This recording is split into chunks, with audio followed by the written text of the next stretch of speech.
చిత్రవధకి స్వాగతం మిత్రులారా. ఈ ఎపిసోడ్లో మనం ఏం మాట్లాడుకోబోతున్నామంటే, ఇప్పుడు ఫాల్స్ కేసులో సెటిల్మెంట్ ప్రయత్నాలు అన్నీ అయినాయండి, ఏదీ తేలలేదు.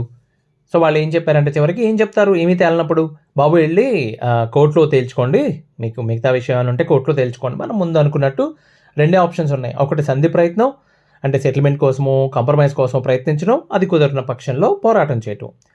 ఇప్పటివరకు మనం how to win a false 498A case, ఒక ఫాల్స్ 498A కేసును గెలవడం ఎలా అని మాట్లాడుకుంటూ పోలీస్ స్టేషన్కి వచ్చి లేకపోతే కోర్టుకి వెళ్ళే వరకు సెటిల్మెంట్ దగ్గర ఆపేస్తున్నామండి. ఇప్పుడు ఇది పోరాటం చేయడానికి అవసరమైన ఇంగ్రీడియంట్స్ ఏంటనేది చూద్దాం. ఓకే, ఇది ఒక ఇప్పుడు నేను చెప్పేదండి తప్పు చెయ్యని వాళ్ళ కోసం, అంటే ఫాల్స్ కేసెస్ ఫేస్ చేస్తున్న వాళ్ళ గురించి మాత్రం మాట్లాడుతున్నాను నేను. ఓకే, ఒకవేళ తప్పు చేశారనుకోండి, నిజంగానే మీరు ఫిజికల్గా ఇంజూర్ చేసో ఇంకేదో తప్పు చేసి ఇష్టం వచ్చినట్టు బూతులు తిట్టో లేకపోతే తాగొచ్చి కొట్టో ఏదైనా చేశారనుకోండి, ఎవడొకటి సాక్ష్యం చెప్తాడు. జరిగిన దానికి ఖచ్చితంగా ఏదో ఒక మూల సాక్ష్యం ఉంటుంది. ఎందుకు చెప్తున్నా అంటే ఈ మాట, అక్కడ జడ్జి ముందు అంతమంది ముందు బోనెక్కి మీరు నిజం చెప్పడానికే షివర్ అవుతారు, వణుకుతారు, మీరు అబద్ధం ఏంటో చెప్తారు. అండ్ లాయర్లు ఏమో అంత తెలుగు తక్కువ వాళ్ళు ఏం కాదు, ఈజీగా మీ నోటు నుంచే రాబెడతారు అటు ఇటు లింక్ వేసి. కాబట్టి నేను చెప్తుంది ఫాల్స్ కేసెస్ ఫేస్ చేస్తున్న వాళ్ళకి మాత్రమే. ఓకేనా, ఇది ఒక సిస్టమేటిక్గా ఒక 7 స్టెప్ లీగల్ అప్రోచ్ అండి. విజయానికి 7 మెట్లు అంటారు కదా, విజయానికి 7 సూత్రాలు, ఈ టైప్లో ఇవి 7 స్టెప్స్ ఉంటాయి. స్టెప్ నెంబర్ 1 వచ్చి అతి ముఖ్యమైనది, ఒక మంచి లాయర్ని చూస్ చేసుకోండి, అప్రోచ్ అవ్వండి, ఒక మంచి లాయర్ని సెలెక్ట్ చేసుకోండి. ఓకే, లాయర్లో మంచి చెడు ఉంటారా? మంచి అంటే ఏం లేదండి, కాంపిటెంట్ అంటే క్యాపబిలిటీ ఉందా లేదా, మీ కేసును డీల్ చేసే క్యాపబిలిటీ, ఆయనకి ఇంతకుముందు 498 కేసెస్ డీల్ చేసిన అనుభవం ఉందా లేదా, రైట్, కొంచెం మంచి స్వభావమా కాదా, కమర్షియలైజ్డ్ అయిపోయి ఉన్నారు కదండి, బయట దారుణంగా ఉన్నారు కదా లాయర్స్ చాలామంది, అందుకని చెప్తున్నాను అనమాట నేను. అయితే చాలా హై లెవెల్ చెప్పేస్తున్నాను నేను. నెక్స్ట్ ఎపిసోడ్ నుంచి ఒక్కొక్క స్టెప్ గురించి, ఇప్పుడు ఒక లాయర్ని ఎలా చూస్ చేసుకోవాలి, the right way, okay, fee ఎంత ఉండొచ్చు, ఇవన్నీ నేను వేరే సపరేట్గా మాట్లాడతాను. ప్రస్తుతానికైతే మాత్రం హై లెవెల్ స్టెప్స్ ఏంటనే చూద్దాం. ఫస్ట్ స్టెప్ ఏంటి చెప్పాను నేను, ఒక మంచి లాయర్ని ఆర్ ఒక కాంపిటెంట్ లాయర్ని, అంటే మీ కేసుని డీల్ చేయగలరని మీకు నమ్మకాన్ని ఇచ్చే ఒక లాయర్ని మీరు సెలెక్ట్ చేసుకోవాలి. ఓకే, అప్రోచ్ అవ్వాలి. ఒక అప్రోచ్ అయిన తర్వాత ఆయనే చెప్తారు ఏం చేయాలని చెప్పి.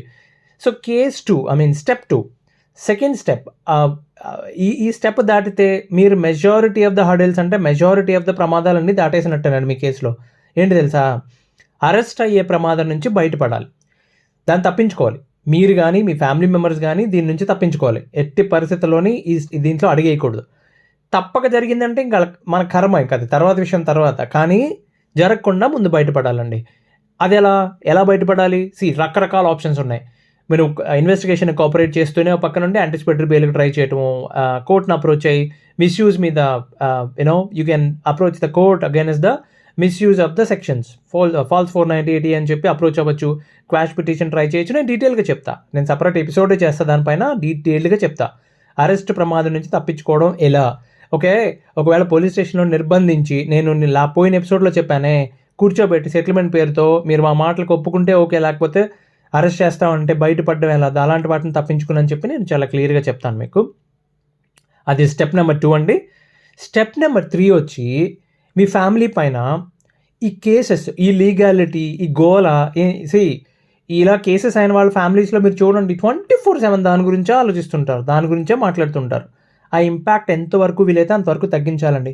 ఎందుకంటే అది కేవలం మీ మైండ్ని ఆక్యుపై చేయడమే కాదండి, అందరి ఆరోగ్యాలని దెబ్బ కొట్టేస్తుంది చాలా దారుణంగా. ఎస్పెషల్లీ ఇంట్లో పెద్దవాళ్ళు ఉంటే చాలా దారుణంగా ఇంపాక్ట్ అయిపోతారు. వాళ్ళు ఏవో ఊహించేసుకుంటారు, విషయం తెలియదు కదా, ఏదేదో ఇమాజిన్ చేసుకుని, అయ్యో పోలీసులు అంట, మా ఓడు మా కుర్రోడు ఏదో అయిపోతుంది, లేదా మా అమ్మాయి కోర్టుల చుట్టూ తిరుగుతుంది. ఈ టెన్షన్ నుంచి బయటపడేటట్టు కేసు ఇంపాక్ట్ తగ్గించాలండి. ఆ ఇంపాక్ట్ ఎలా తగ్గించాలి, ఫ్యామిలీ మెంబర్స్ మీద ఇంపాక్ట్ ఎలా తగ్గించాలనేది ఇట్స్ అ సపరేట్ థింగ్. దానికి చాలా ట్రిక్స్ ఉన్నాయి, చాలా టిప్స్ ఉన్నాయి, అది మనం సపరేట్గా మాట్లాడుకుందాము. అది స్టెప్ నెంబర్ 3 అండి. స్టెప్ నెంబర్ 4 వచ్చి ఎవిడెన్స్ ప్రిపరేషన్. ఓకే, ఎవిడెన్స్ ఎవరు ప్రిపేర్ చేస్తారండి? ఒక కోర్టులో, పోలీస్ స్టేషన్లో కేసు వెళ్ళింది, అది క్రిమినల్ కేసు ఇంకేదో, ఎవిడెన్స్ ఎవరు ప్రిపేర్ చేస్తారనుకుంటున్నారు? క్లయింటే ప్రిపేర్ చేయాలి. లాయర్ చెప్తారు, ఏమడుగుతాడు అనుకున్నావు, ఆయన ఎవిడెన్స్ ఏమైనా ఉందా బాబు, ఉన్న ఎవిడెన్స్ అలా పట్టుకుని వచ్చేయి నా దగ్గరికి అంటాడు ఆయన. ప్రిపరేషన్ ఎవరు చేయాలి? It's clients responsibility, you need to prepare that. Okay, ఎలా ప్రిపేర్ చేయాలి? బోలెడన్ ఉంటాయి ఎవిడెన్స్, అంటే 1-2 కాదు. For example FIR, witness statements, direct, indirect, financial transactions, photos, audio, video, email, WhatsApp, SMS, social media పోస్ట్లు ఏమైనా ఉంటే అవి, సో మెసెంజర్లో, సోషల్ మీడియా మెసెంజర్లో మెసేజెస్ ఏమైనా ఉంటే అవి, call records, bills, travel related documents, medical bills, medical prescriptions. బాబు ఇదంతా మనమే చేయాలి బాబు, లాయర్ గారు ఏమీ చేయరు. ఆయన జస్ట్ ఏమన్నా ఉన్నాయా బాబు అని అడుగుతాడు అంతే. ఓకే, సో ఇంత ఎవిడెన్స్ ఎలా ప్రిపేర్ చేయాలండి అంటే అంతా మీకు రెలవెంట్ అయి ఉండకపోవచ్చు, మీ కేసుకి ఏది రెలవెంటో అది మాత్రం ప్రిపేర్ చేయాలండి. ఎలా చేయాలి, చేసేటప్పుడు ఏది ముఖ్యమైనది, దేన్ని కన్సిడర్ చేయాలి అని చెప్పి నేను చాలా వివరంగా చెప్తాను. అలాగా స్టెప్ నెంబర్ 4 అనేది evidence preparation. So next step ఏంటి, స్టెప్ నెంబర్ 5. ఆల్రెడీ ఈ మీడియేషన్ అనేది, ఈ సెటిల్మెంట్ కాంప్రమైజ్ అనేది ఫెయిల్ అయింది కదా, ఫెయిల్ అయిందని చెప్పి దాన్ని అలా వదిలేసి మూర్ఖంగా ప్రవర్తించకుండా రేపొద్దున్న ఎవడన్నా వచ్చి ఏమండి వాళ్ళు కూర్చొని మాట్లాడదాం అంటున్నారండి, ఒకసారి కూర్చుందామని ఏ స్టేజ్లో దొరికినా, నేను ముందు చెప్పినట్టు మీకు ఏ స్టేజ్లో అవకాశం దొరికినా సరే ఆ స్టేజ్లో కూర్చొని మాట్లాడండి. ఎందుకంటే ఆ కోర్ట్ కేసెస్ ఎంత తొందరగా తేలిపోతే అంత మంచిది, మీకు మెంటల్ పీస్ దొరుకుతుంది, ప్రశాంతంగా మీ పని మీరు చేసుకోవచ్చు. ఓకే, ఇది స్టెప్ నెంబర్ 5 అండి. అవకాశాన్ని మాత్రం వదులుకోవద్దు. స్టెప్ నెంబర్ 5 ఇది ప్యారలల్గా ఫస్ట్ నుంచి చివరి వరకు ఎప్పుడు దొరికినా అవకాశం వదులుకోవద్దు. తప్పు చేసినట్టు కాదు అదేమని, మీరు జస్ట్ బయటపడిపోనకంతే. స్టెప్ నెంబర్ 6 ఏంటి, సో ఫైల్ కౌంటర్ కంప్లైంట్. ఇది వర్స్ట్ కేస్ సినారియో అండి. చాలా అంటే ఇక తప్పదు అనుకున్నప్పుడు నేను డెఫినెట్గా ఇవి నేను ప్రిఫర్ చేయను ఇలాంటివి. ఇది ఆప్షనల్ ఈ స్టెప్. అంటే స్టెప్ నెంబర్ 6 అనేది ఒక కౌంటర్ కంప్లైంట్ ఫైల్ చేయడం. అంటే కౌంటర్ కంప్లైంట్ అంటే ఏంటంటే కొన్నిసార్లు ఆడపిల్లలు లేకపోతే మగవాళ్ళు దారుణంగా డ్యామేజ్ చేస్తారు. లైక్ అందరిలో పరువు తీయటం, ఆఫీసులకు వచ్చేయటం, ఇలాంటి పిచ్చి పిచ్చి పనులు చేశారనుకోండి, నోటుకు వచ్చినట్టు మాట్లాడడం, లేని అలిగేషన్స్ చేయడం. మీ దగ్గర ఎవిడెన్స్ ఉందనుకోండి, యూ కెన్ సింపుల్గా డెఫమేషన్ సూట్ ఫైల్ చేస్తా అని చెప్పి చేయొచ్చు. ఎవిడెన్స్ ఉంటే తగ్గుతారు, వాళ్ళు కొంచెం కంట్రోల్ అవుతారు. బట్ నేను అదే చెప్తున్నా, మళ్ళీ సేమ్ ఎగ్జాంపుల్ చెప్తా. ఓ బురదగా ఉంటుంది, నువ్వు ఎవరన్నా తొయ్యాలి అనుకుంటే తొయ్యటం కుదరదు, లాగాలి. సో లాగాలంటే ముందు నువ్వు దిగాలి, నువ్వు కేసు వేయాలంటే నువ్వు కూడా తిరగాలి వాళ్ళతో పాటు. ఆ విషయం తెలుసుకోవాలి. Okay, for example missing complaint. ఒక్కొక్కసారి ఏం చేస్తూ ఉంటారంటే చెప్పబెట్టకుండా పుట్టింటికి వెళ్ళిపోయి వాళ్ళు ఫోన్ కూడా తీయకుండా ఇలాంటివి చేశారనుకోండి, అండ్ నువ్వు భయం వస్తుంది కదా, గాల్లో దీపంలాగా భయం వేస్తుందని ఫ్రెండ్స్కి ఫోన్ చేయడం. Okay, but go and file a missing complaint, మీకు ఉపయోగపడుతుంది అది. పోలీస్కి ఫాల్స్ ఇన్ఫర్మేషన్ ఇచ్చారని ఓపెన్గా తెలిసిపోయింది అనుకోండి, మీ దగ్గర ఎవిడెన్స్ ఉందనుకోండి, అది కూడా సపరేట్ కేసు ఫైల్ చేయొచ్చు. ఓకే, లేకపోతే మీ ఇంటిని కానీ మీకు సంబంధించిన ప్రాపర్టీని కానీ డ్యామేజ్ చేయడం, లేకపోతే అక్రమంగా హోల్డ్ చేయడం, ఇలాంటి పనులు ఏమైనా చేస్తున్నారు. For example me car, okay, me office laptop, ఇలాంటివి మీరు సపరేట్ కేసు ఫైల్ చేయొచ్చండి. అలాంటప్పుడు వాళ్ళ మీద ప్రెషర్ పెరుగుతుంది, టెంపరీగా కొంచెం లైన్లోకి వస్తారు అంతే. బట్ ఇది ఆప్షనల్, నేను ముందు చెప్పినట్టు ఇది ఆప్షనల్. మీరు జస్ట్ వాళ్ళ లైన్లోకి తీసుకురావడానికి తప్పితే అండి, మీరు సపరేట్గా కేసు ఫైల్ చేస్తే అది ఒక 5 కేజీలు రాయి ఉంటుంది చూడండి, దాన్ని చూసేటప్పుడు వాడతారు, అది ఇచ్చుకుని నెత్తి మీద కొట్టుకున్నట్టే, వేస్ట్ ఇది. సో స్టెప్ నెంబర్ 6 అదండి, అంటే ఒక కౌంటర్ కంప్లైంట్ ఫైల్ చేయడం అని చెప్పి. స్టెప్ నెంబర్ 7 ఏంటంటే అండి, వీటన్నిటికీ ఈ ప్రాసెస్ అంతా ఏ స్టెప్ చేసినా ఏం జరిగినా సరే, ఓకే, సర్వకాల సర్వావస్థలోనే అంటారు చూడండి, అలాగా ఎక్కడున్నా ఏం చేస్తున్నా సరే you should focus on repairing and rebuilding your personal and professional లైఫ్ని. ఓకే, రిపేర్ చేసుకుంటూ ఉండాలి, పక్కన రీబిల్డ్ చేసుకుంటూ ఉండాలి. అరే ఇప్పుడు చిన్న చింతపిక్కల పుల్లయ్య అండి, ఆయన ఎవరు, ఇప్పుడు చిన్న చింతపిక్కల పుల్లయ్య ఫర్ ఎగ్జాంపుల్ చెప్తున్నా, ఎవడరాడు అంటారు. ఓకే, ఎక్కడో కట్టెలు కొట్టుకునేవాడు, ఇంటికి వచ్చి ఆ కట్టెలు అమ్మి నూకలు తెచ్చుకుని గంజి కాసుకుని పడుకుంటాడు, ఎవరు లేరు, ఫ్యామిలీ కూడా అనుకోండి ఫర్ ఎగ్జాంపుల్. కానీ అతని ప్రపంచంలో కూడా అతను కనబడకపోతే ఏమయ్యాడు అనుకునేవాళ్ళు, అతనికి బాధ కలిగితే అయ్యో అనుకునేవాళ్ళు, అతను చూస్తే కొంచెం అతని మాటలు ఇష్టపడేవాళ్ళు, పోనీ ద్వేషించేవాళ్ళు. అతని ప్రపంచం అంటూ ఒకటి ఉంటుంది, అతనికంటూ ఒక ఇమేజ్ ఉంది, అతని ప్రాణం భూమి మీద ఉన్నంత వరకు, అవునా కదా. దాన్ని ఎవడన్నా డ్యామేజ్ చేశాడు అనుకోండి వచ్చి, వాడి పని ఏంటి, దాన్ని రీబిల్డ్ చేసుకోవాలి కదా, అలా గాలికి చూస్తూ వదిలేయాలి కదా, వదిలేయలేం కదా మనం. ఇప్పుడు నువ్వు నీ మీద కేసులు వేశారు కాబట్టి, నేను పోలీస్ స్టేషన్ చుట్టూ తిప్పించారు కాబట్టి, నేను మనసు బాధపడతాను, నేను కొత్తగా సిగరెట్ అలవాటు చేసుకుంటాను, పౌడర్ పీలుస్తానంటే ఇట్స్ యూస్లెస్, నువ్వు ఇంకా దిగజారిపోతున్నావు. అట్లా చేయొద్దు. రేపొద్దున్న డౌన్ ద లైన్ నువ్వు వెళ్తుంటే, కోర్టుకి వెళ్తుంటే, ఒక్కొక్క సంవత్సరం, ఒక్కొక్క నెల, ఒక్కొక్క సంవత్సరం అవుతున్న కొద్దీ అవతల పక్క వాళ్ళకి కానీ చుట్టూ ఉన్న వాళ్ళకి కానీ అది తప్పేడిది కాదని నమ్మకం రావాలి ఒకటి. రెండోది, ఖచ్చితంగా అవతల పక్క వాళ్ళు వీటితో అనవసరంగా గొడవ పెట్టుకున్నానో, వీడిని అనవసరంగా వదిలేసుకున్నాను, లేకపోతే ఈ పిల్లని అనవసరంగా వదిలేసుకున్నానని చెప్పి వాళ్ళకి ఆ ఫీలింగ్, దానికి మించిన రివెంజ్ లేదండి, దానికి మించిన ప్రతీకారం లేదు అసలు. మీకు మీరు బాగుపడటంలో దాంట్లో మీకు 2 రకాల లాభాలు. ఒకటి మీకు ప్రతీకారం తీరిపోతుంది, ఎందుకంటే అవతల పక్క వాళ్ళు మానసికంగా నలిగిపోతారు.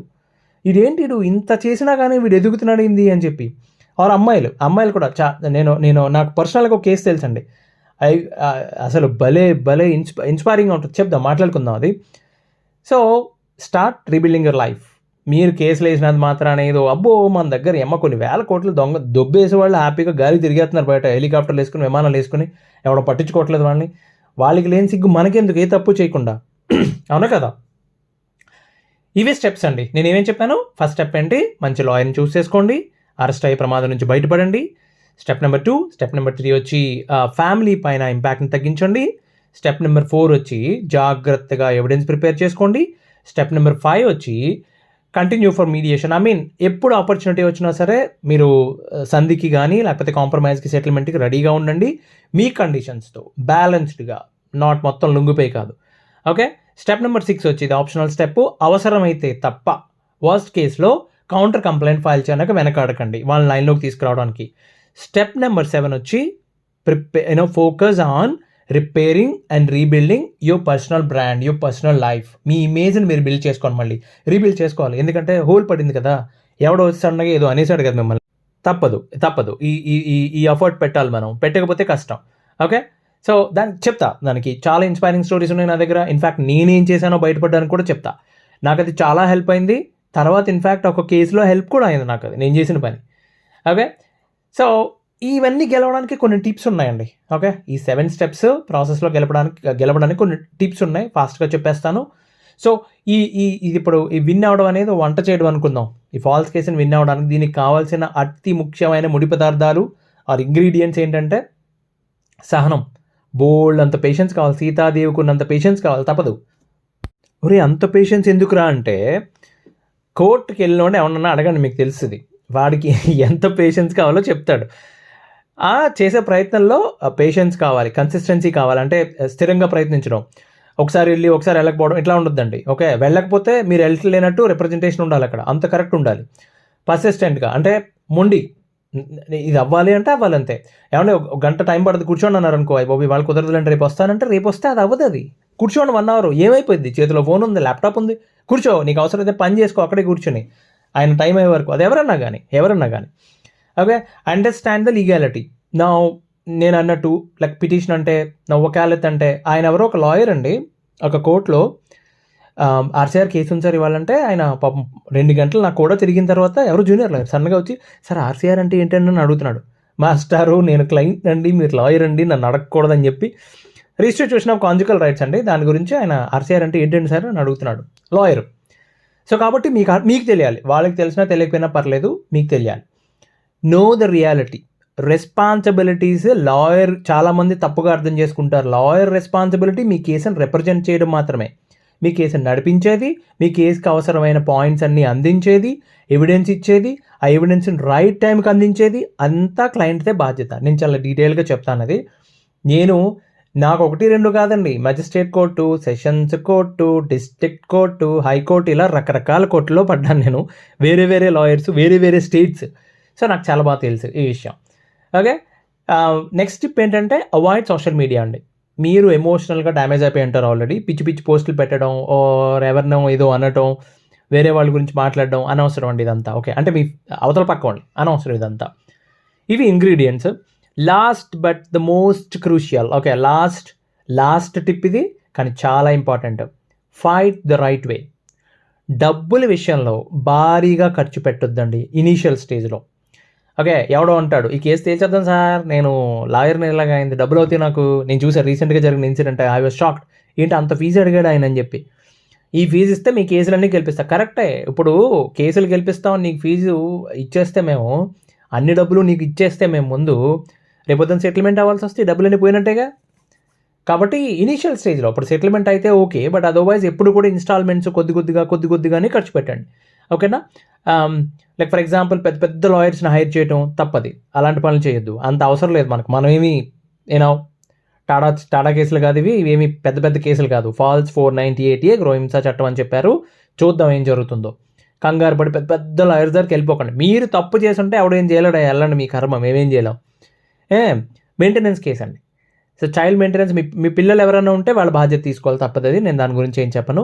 కానీ ఒకవేళ మెయింటెనెన్స్, ఇంటర్మ్ మెయింటెనెన్స్ అని ఒకటి ఉంటుంది. అబ్బా ఈ కేసెస్ ఫైట్ చేస్తాను కాబట్టి, ఈ కేసు ఫైట్ చేయడానికి నా దగ్గర డబ్బులు లేవు కాబట్టి, నేను ఇండిపెండెంట్ని, అంటే నేను డిపెండెంట్ని, నాకు ఆదాయ మార్గం లేదు కాబట్టి నా భర్త చేత నాకు డబ్బులు ఇప్పించండి అని చెప్పి, ఈ డబ్బులు ఇచ్చే విషయాల్లో, డబ్బులు ఇచ్చే కేసెస్లో ఉండి దీని అర్థం ఏంటంటే, మీరు పొద్దున్నే లేచి మంచి బాణాన్ని బాగా సానబెట్టి, ఓకే, సూదిగా అయిన తర్వాత అలాంటి బాణాలన్నీ పోగు చేసి మీ భార్యకి ఇచ్చి కొట్టవేనని చెప్పి అన్నట్టు అనమాట. సో ఇట్స్ లైక్ మీరు డబ్బులు ఇచ్చి తీసుకెళ్ళి ఆవిడ మీద, అంటే పెద్ద పెద్ద బండరాలు ఇచ్చి చేతికి కొట్టి ఎలా కొడతా చూద్దాం అన్నట్టు. వద్దు, అట్లాంటి తప్పుడు పని చేయకండి. మీ ఇవ్వద్దని నేను చెప్పట్లా.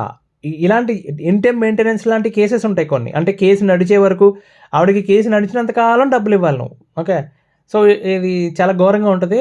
ఆలోచించండి, ఎలా ఫైట్ చేయాలి ఏంటనేది సపరేట్గా మాట్లాడుకుందాం. ఇప్పటికే మనం చాలాసేపు మాట్లాడేసాం కదా. ఇవ్వండి, ఇవి నేను 7 స్టెప్స్ ఫాలో అవ్వాల్సిన టిప్స్ నేను చెప్పాను. ఇక మీద నుంచి ఒక్కొక్క ఎపిసోడ్లో ఒక్కొక్కటి, ఒక లాయర్ని ఎలా హైర్ చేయాలి, ఎవిడెన్స్ ఎలా ప్రిపేర్ చేయాలి, ఇవన్నీ డీటెయిల్గా చూద్దాం. అంతవరకు సెలవు. ధన్యవాదాలు.